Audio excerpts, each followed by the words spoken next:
एक जमाने में एक अजीम और खुशहाल सल्तनत थी। सुनहरी गंबद और लहराते हुए शाही प्रचम उसकी शान बयान करते थे। इस सल्तनत का बादशाह नहायत रहमदिल और इंसाफ पसंद था। उसके दिल में गुरूर नहीं बल्कि अपनी राया के लिए मोहब्बत थी। बादशाह अपने बेटे को हमेशा नेकी, आजिजी और खिदमत खल्क का दर्स देता। शहजादा अपने बाप की नसीहतों को दिल से सुनता और सीखता रहा। वक्त गुजरा और शहजादा जवान हुआ। वो ताज पहने जरूर था, मगर उसके दिल में आजिजी और आंखों में नरमी थी। वो रोज दरबार में बैठकर गरीबों के मसाइल सुनता, उनकी मदद करता और कभी किसी को खाली हाथ वापस न लौटाता। दिन ढलने के बाद वो महल के बाग में तन्हाई अख्तियार करता और अपने रब की याद में मशगूल हो जाता। एक दिन वो तन्हा जंगल की सैर को निकला। फजा प्रसकून थी। अचानक उसकी नजर एक बूढ़े लकड़हारे पर पड़ी जो अपने गुधे के साथ लकड़ियां काट रहा था। लकड़हारा गड्ढे से बातें करता और फिर अचानक फूट फूट कर रोने लगता।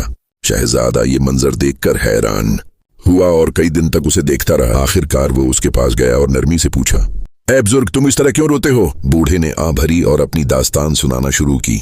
मेरा एक बेटा था, बेपनाह दौलत का मालिक, मगर दौलत ने उसके दिल में गुरूर भर दिया था।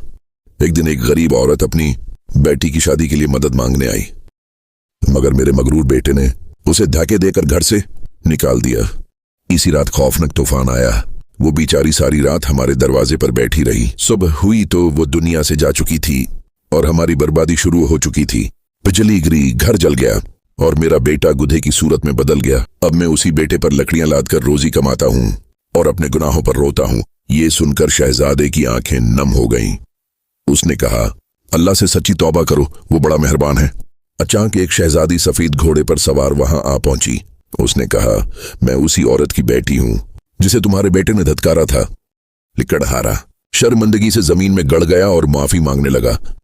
शहजादी ने रहम खाया। जैसे ही उसने माफ किया, एक नूर चमका और गधा दोबारा इंसान बन गया। बाप बेटा सजदे में गिर गए और बाकी जिंदगी आजिजी और इबादत में गुजारने लगे। दोस्तों, अगर ये कहानी अच्छी लगी तो चैनल को सब्सक्राइब करें और मजीद कहानियां सुनें।